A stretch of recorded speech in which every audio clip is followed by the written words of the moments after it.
받게 하시고 깨닫게 하시고 새겨지게 하여 주옵소서. 예수님의 이름으로 기도하옵나이다. 아멘. 할렐루야. 제가 예전에 설교했을 때에 했던 예화 중에 하나를 다시 하면서 설교를 시작하려고 합니다. 작년쯤인가요? 이렇게 전도를 하는 가운데에 한 할머니 두 분을 만나게 되었습니다. 그래서 예수를 믿으라고 또 교회 다니십니까? 라고 물었을 때에 그분들은 자신은 불교 신자라는 말을 했습니다. 자기는 절에 다닌다.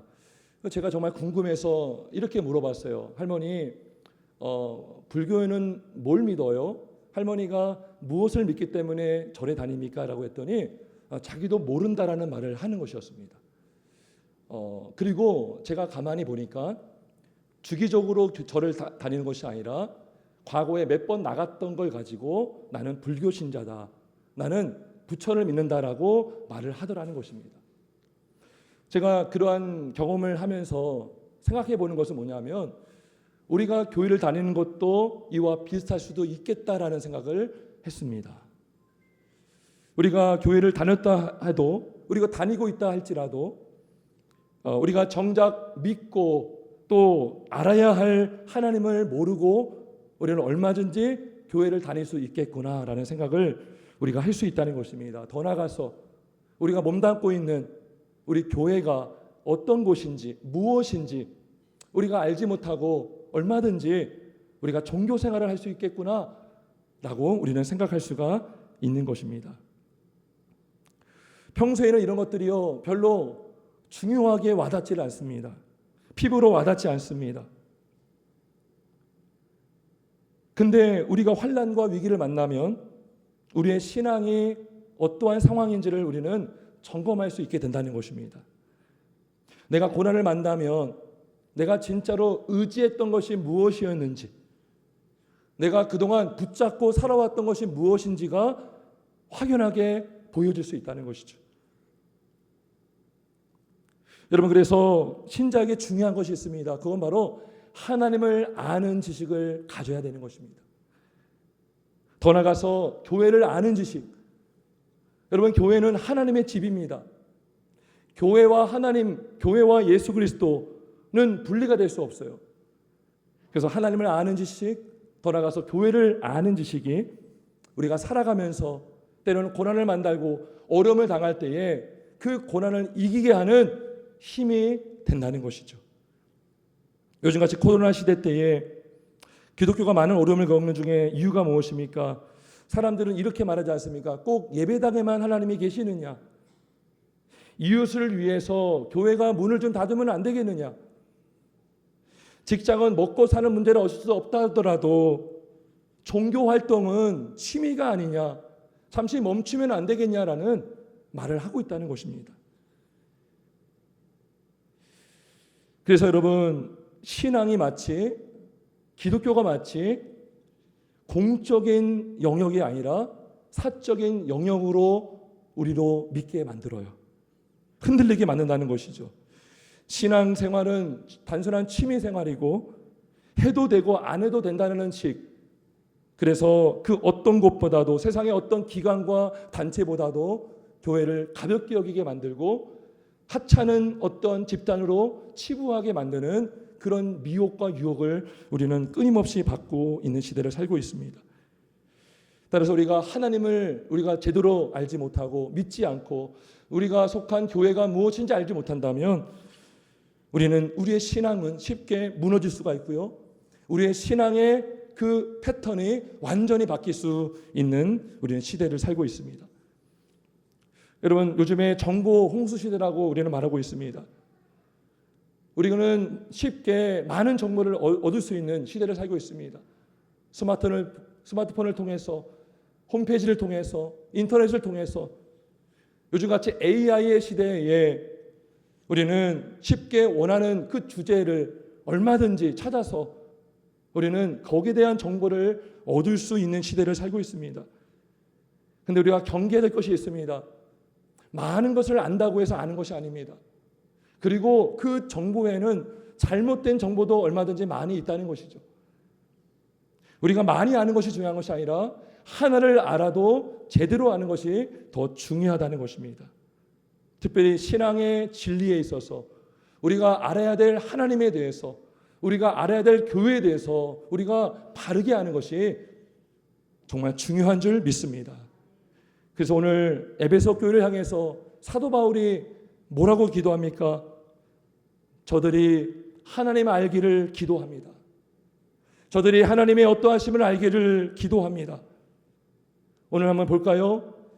17절 이렇게 말합니다. 우리 주 예수 그리스도의 하나님 영광의 아버지께서 지혜와 계시의 영을 우리에게 주사 하나님을 알게 하시고 근데요, 더 구체적으로 그 하나님이 어떠한 하나님인지를 그 내용이 바로 또 나옵니다. 세 가지를 말하고 있어요. 18절에 보면 이들의 마음의 눈을 밝히사 그의 부르심의 소망이 무엇인지를 알기를 기도하고, 둘째는 무엇입니까? 성도 안에서 18절 계속 이어집니다. 성도 안에서 그 기업의 영광의 풍성함이 무엇이며, 19절에는 또 그의 힘의 위력으로 역사하심을 따라 믿는 우리에게 베푸신 능력의 지극히 계심이 어떠한 것을 너희로 알게 하시기를 구하노라. 지금 바울이 기도하고 있다는 것이죠. 성도들이 다른 것 아는 것이 아니라 하나님을 알기를 원합니다. 지금 바울이 교회를 향해서 내가 늘 기도하고 있는 것이 있는데 너희가 하나님 알기를 내가 기도하고 있다. 그리고 그냥 하나님이 아니라 그분의 부르심의 소망이 무엇인지를 너희가 알기를 원하고, 그리고 그분의 기업의 풍성함이 어떠함을 너희가 알기를 원하고, 그리고 그분의 능력의 크심이 어떠함을 내가 기도하고 있다라고 성경은 기록하고 있는 것입니다. 여러분, 그렇다면 하나님의 부르심의 소망이 무엇입니까? 여러분, 우리가 하나님을 믿고 있어요. 그런데 하나님의 부르심의 소망이 있다고 성경은 말하고 있습니다. 그 소망이 무엇입니까? 여러분, 부르심의 소망을 갖고 있습니까? 여러분, 죄인이 구원받으려면 가장 먼저 하나님의 부르심이 있어야 돼요. 부르심. 하나님이 부르셔야 우리가 믿을 수 있고, 하나님이 부르셔야 중생도 할 수 있는 거예요. 우리가 나갈 수 없어요. 하나님이 우리를 끄집어내 불러주셔야 돼요. 사탄의 나라에서 은혜의 나라로, 저주와 사망과 저주의 심판의 나라에서 은혜의 왕국, 주님의 나라로 불러주시는 은혜가 필요하다는 것이죠. 결국 여러분, 부르심의 소망은 무엇일까요? 그건 바로 천국의 소망입니다. 하나님이 우리를 부르시는 곳은 다름이 아닌 곳인 천국으로 불러주시는 것입니다. 은혜의 나라, 영원한 생명 있는 나라, 썩지 않은 나라, 천국으로 부르주시는 그 소망, 바로 천국의 소망을 우리가 갖고 있습니까? 하나님이 우리를 영원한 천국으로 부르시는 그 소망이 우리 안에 있습니까? 그래서 오늘 성경 18절은 그의 부르심의 소망을 말하면서 바로 이어서 성도 안에서 그 기업의 영광의 풍성함을 말하고 있다는 것이죠. 그 기업은 바로 천국인 것입니다. 하나님의 기업은 바로 천국 나라인 것입니다. 여러분, 우리나라뿐만 아니라 많은 세상의 사람들은 살면서 자기 집 마련하는 것을 꿈으로 갖고 있습니다. 결혼을 한 젊은 부부도 너 내 집 마련을 위해서 열심히 일도 하고 돈도 벌고 좋은 직장도 잡고 또 그래서 집도 마련하는 경우도 있습니다. 그런데 여러분, 정말 그것이, 그 집이 내 것일 수 있습니까? 무슨 말이냐면 평생 살 수 있겠냐는 거예요. 아무리 좋은 집이 있고 좋은 차가 있어도요, 내가 살지 못하고 내가 몰지 못하면 그 차가 무슨 소용이 있겠냐는 것입니다. 우리가 이 땅에서 아무리 살아야 100년 이상을 살 수 없어요. 내가 그것을 가져갈 수도 없다는 것입니다. 그리고 그 집이요, 언젠가는 또 재건축이 들어가고 그 지역이 재개발된다면 그 집은 또 무너질 수밖에 없는 것이죠. 그냥 있어도 집도 낡아지고 금이 가고 다시 리모델링을 해야 되고 페인트칠을 몇 번을 더 해야 되고 그런 것이 바로 이 땅의 이 땅의 만물 집이라는 것이죠. 하지만 영원히 무너지지 않는 집이 있어요. 이 집은 손으로 짓지 아니한 집이에요. 그 바로 친히 하나님이 지으신 집인 것입니다. 그 집이 무엇입니까? 바로 하나님의 기업인 것입니다. 하나님의 나라인 것입니다.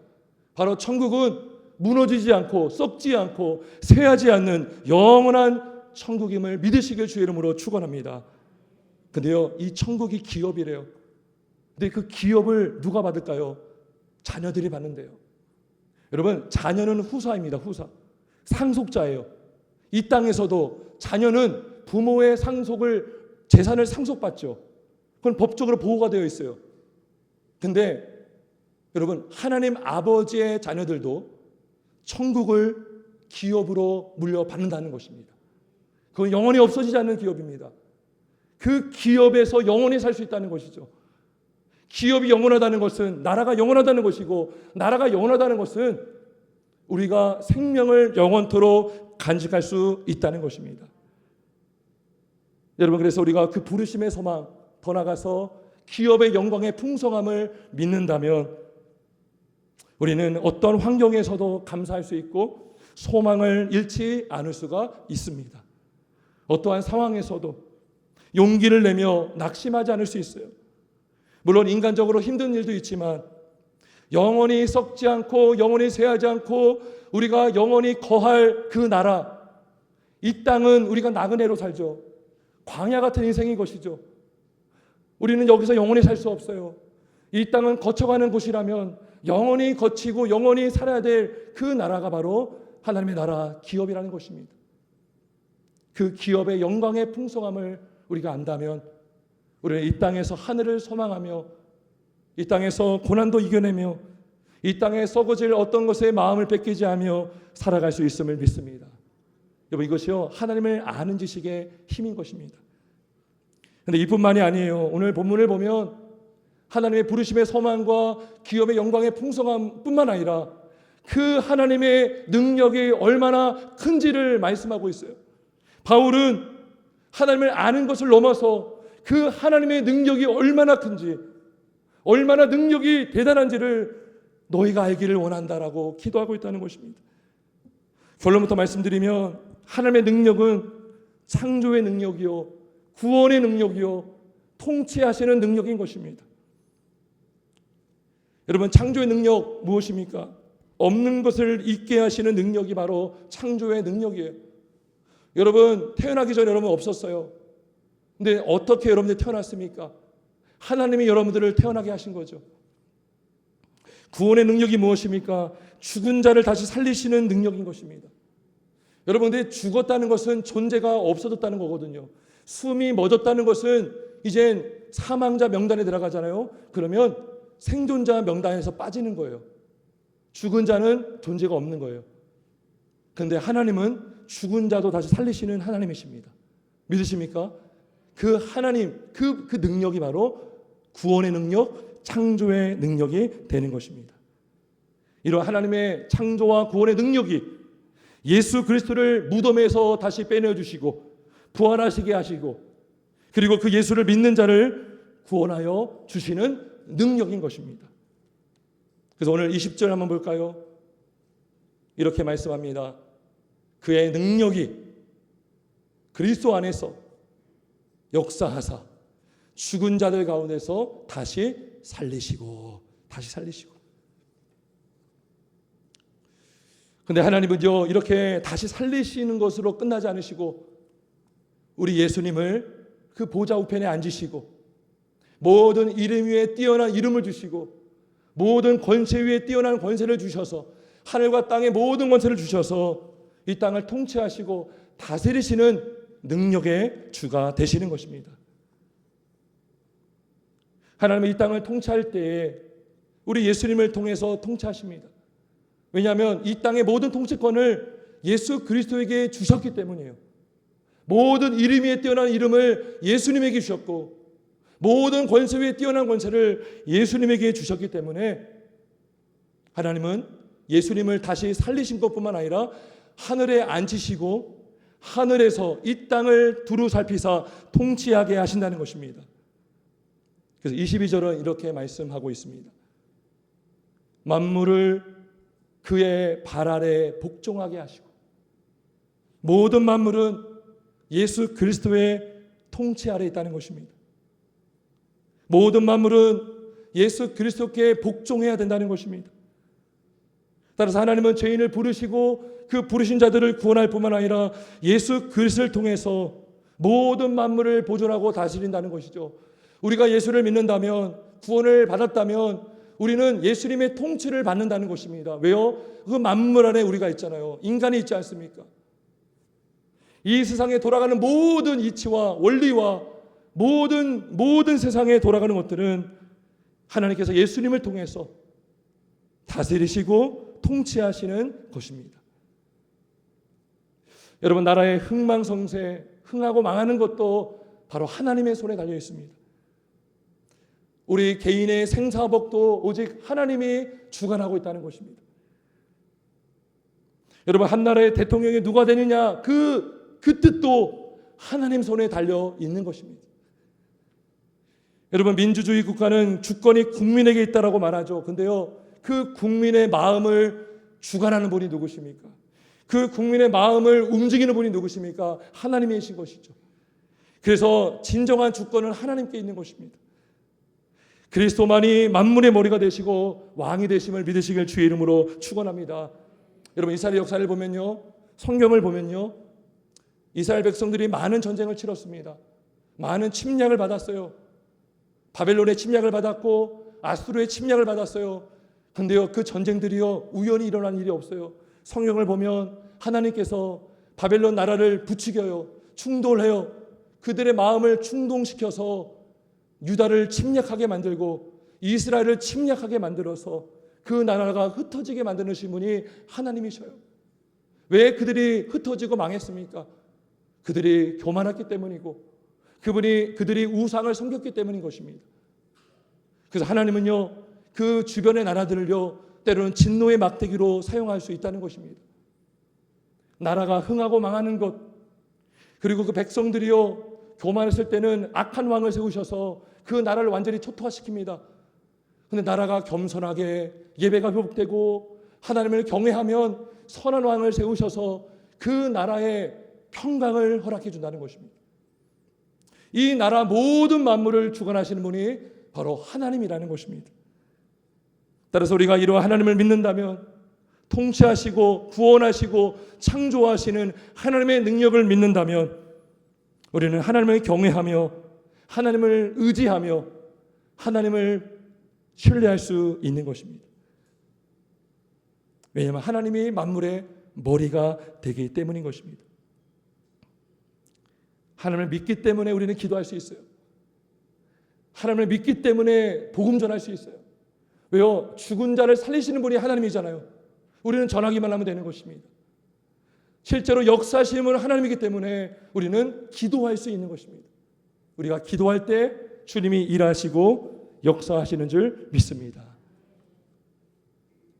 그래서 우리가 하나님의 그 부르심의 소망, 그 부르심의 소망 결국 천국의 소망이고, 그리고 죽은 자도 살리시고 살린 우리를 통치하시고 만물을 주관하시는 그 통치하시는 하나님의 능력, 그 지극히 크신 능력을 우리가 믿으며 살아갈 수 있게 주님의 이름으로 축원합니다. 마지막으로 우리가 또 알아야 될 지식이 하나 더 있습니다. 그건 바로 교회를 아는 지식입니다. 교회를 아는 지식. 하나님을 아는 지식을 갖고 있다면 우리는 당연하게 그분의 집인 예수님의 몸된 교회를 우리는 또 알아야 되는 것입니다. 우리가 교회를 잘못 알면, 우리가 교회를 잘못 이해하면 심지어 우리는 어떤 생각도 할 수 있냐면 교회가 필요 없다라는 무용론자가 될 수 있다는 것입니다. 교회가 나쁜 건 아니지만 꼭 있어야 되지 않는다라는 그러한 극단적인 무용론자가 되어서 우리의 신앙은 급속도로 망가질 수 있다는 것입니다. 여러분, 근데 교회가 무엇입니까? 오늘 23절을 한번 같이 읽어보겠습니다. 23절 같이 있습니다. 시작.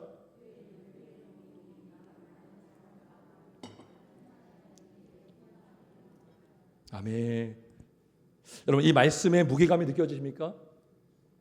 교회가 누구의 몸입니까? 그리스도의 몸이라는 것입니다. 교회가 단순히 건물이 아니고 단순히 동호회 정도가 아니라 어떤 동아리가 정도가 아니라 그리스도의 몸이라는 것이죠. 몸. 여러분 예수님을 귀하게 여기시죠? 여러분 예수님 보길 원하십니까? 보길 원하십니까? 근데요 눈에 보이는 교회가 몸이 뭐예요? 예수님이 누구예요? 교회라는 거예요. 교회. 지금 우리가 모인 이게 바로 교회라는 것입니다. 성도 한 사람 한 사람이 바로 주님의 몸된 지체라는 것입니다. 얼마나 귀한 것입니까? 얼마나 놀라운 진리인 것입니까? 교회야말로 세상에 그리스도를 보여주는 통로가 된다는 것입니다. 그런데요 여기서 더 나가서 더 위대한, 얼마나 교회가 위대한지 얼마나 존귀한지를 알려면 교회가 만물의 머리가 되신다라는 것입니다. 아니 그리스도가 만물의 머리가 된다는 것입니다. 22절 한번 보겠습니다. 22절. 자 이렇게 말씀해요. 만물을 그의 발 아래 복종하게 하시고 그를 만물 위의 교회의 머리로 삼으셨다라고 말합니다. 자 만물의 머리가 누구십니까? 예수 그리스도. 근데 교회의 머리가 또 누구세요? 예수님이세요. 예수님. 이 말은 무슨 말이냐면 예수님께서 세상을 통치하시는 머리가 되시는데 교회를 통해서 세상을 지배하고 통치한다는 거예요. 자 23절을 보면 우리가 이해할 수 있어요. 교회의 머리로 예수님이 됐는데 자 교회가 그의 몸입니다. 머리가 있어야겠죠. 자 만물 안에서 만물을 충만케 하시는 이게 예수님이거든요. 그 예수의 충만함이 바로 교회라는 거예요. 교회. 여러분 충만하다는 것은요 완전하게 해야 된다는 거예요. 부족하다는 것이 아니라 풍성해지고 완전하게 된다는 것입니다. 불완전한 것이 완전케 되고 온전케 된다는 것이 바로 충만하게 된다는 거예요. 근데요 예수님께서 이 땅의 부족함을 채워주시고 온전하지 못한 것을 온전하게 하시는 분이신데 바로 교회를 통해서 그 일을 하고 있다는 거예요. 따라서 여러분 이 땅의 충만함은요 그리스도가 없이는 안 되고요 교회가 없이는 안 돼요. 이해가 되십니까? 믿으십니까? 교회가 뭐라고요?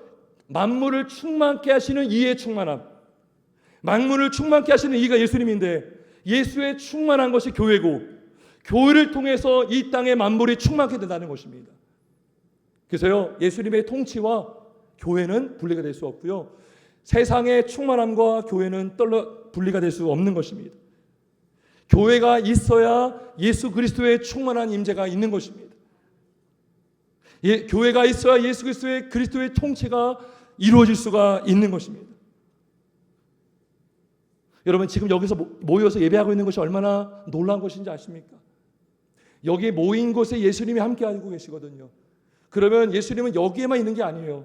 이 조원동과 수원과 이 땅에 함께 임재하고 있다는 거예요. 지금 교회마다 예배하고 있지 않습니까? 그 예배하는 그 지역마다 예수님이 교회를 통해서 임재하고 있다는 거예요. 여러분 교회가 확장되고 주님의 나라가 확장된다는 것은 무엇입니까?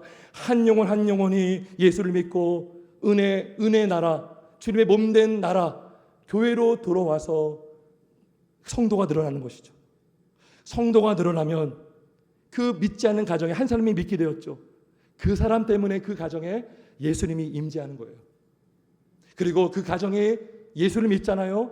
어떤 일이 벌어질까요? 가정에서 예배가 일어나고 신앙 교육이 일어나고 공교육에서는 진화론을 가르치지만 가정에서 부모의 입과 삶을 통해서 하나님의 창조를 교육하게 하고 세상에서는 동성애를 강조하지만 하나님의 사랑이 무엇인지 하나님의 창조가 무엇인지를 교육함으로 인해서 그 나라가 확장되어 간다는 것입니다.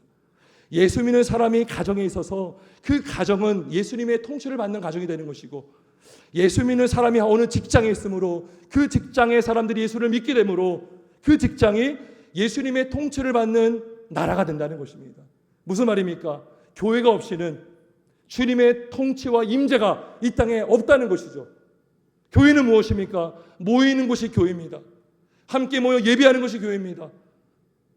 함께 모여 예배할 때 주님이 임재하시고 빛이 충만함으로 어둠이 물러가는 줄 믿습니다. 교회를 통해서 예배를 통해서 이 땅의 흑암의 권세, 악한 영들, 귀신은 떠나갈 줄 믿습니다. 여러분 사도행전을 보잖아요. 사도들이 복음을 전하는 현장마다요 귀신이 떠나갔어요.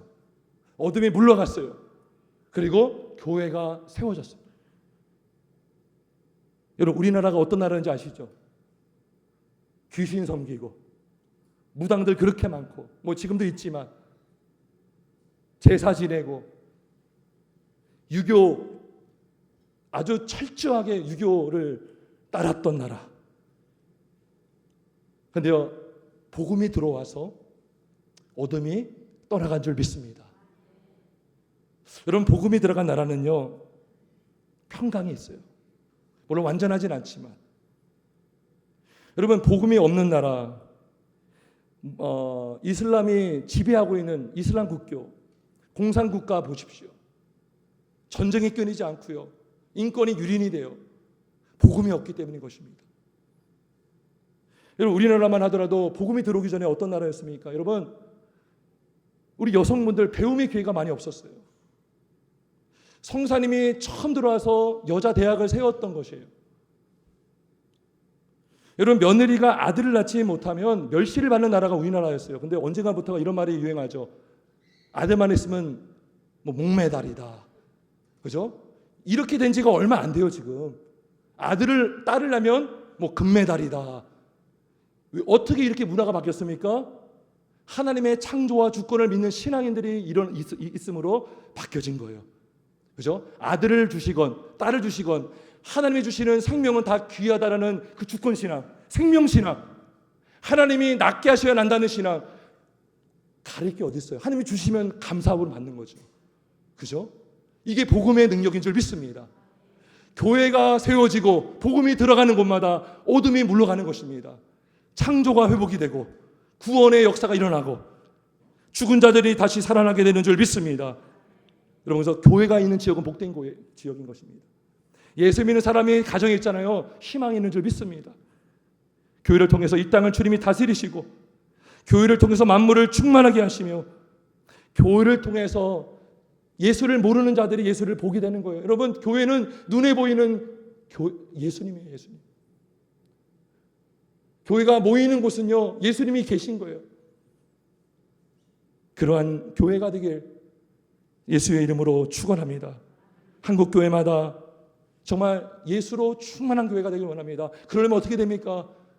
복음이 증거돼야 되고 복음 안에서 교제가 일어나야 되고 복음 안에서 기도하며 사랑으로 섬길 때에 그 교회는 눈에 보이는 사랑의 신 예수 그리스도, 내가 너희를 사랑하고 같이 너희가 서로 사랑하고 내가 너희를 섬기고 같이 너희도 서로 섬기라는 그 명령을 따라서 살아가는 신앙인을 통해서 교회를 통해서 세상은 살아계신 사랑의 예수님을 보게 되고 교회를 오면 그 사랑을 경험하게 되고 그 사랑을 맛보게 되고 그 사랑에 힘입어서 그 지역이 변화가 되는 줄 믿습니다. 그래서 교회는 만물을 충만케 하시는 이의 충만함, 오직 교회를 통해서 예수님이 이 땅에 충만하시고 우리를 다스리심을 믿고 그 기쁨으로 감사함으로 승리하시는 저와 여러분 되길 주님의 이름으로 축원합니다.